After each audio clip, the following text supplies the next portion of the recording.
Dr. Vikram Sarabhai, a scientist and innovator par excellence, an educator and leader like no other.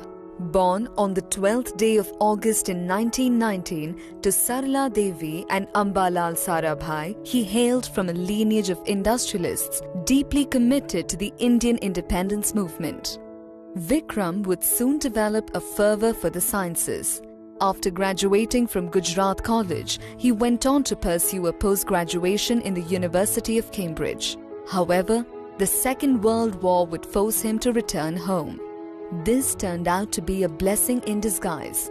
His return saw him study under the tutelage of Sir C.V. Raman.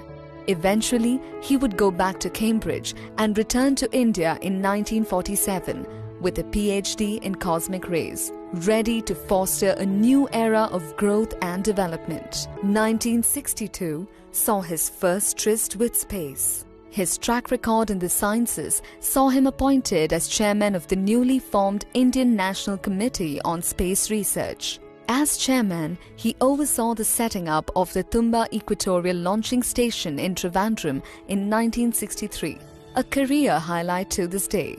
This was the base that launched India's first rocket into outer space. 1966 saw him take on a new role, this time chairman of the Atomic Energy Commission of India. His supervision resulted in the installation of a breeder reactor in Kalpakam, the formation of the Uranium Corporation of India, besides also advancing nuclear research for societal benefits. His relentless drive to progress atomic research for human good would soon be noticed by the United Nations. He was subsequently nominated as the scientific chairman for the Committee on Atomic Research and Outer Space for Peaceful Purposes. One of his final contributions to the country, one that cements his place in our history, is the setting up of the Satish Dhawan Space Centre, a state-of-the-art spaceport on the island of Sriharikota. This remains the most defining contribution to India's space exploration program.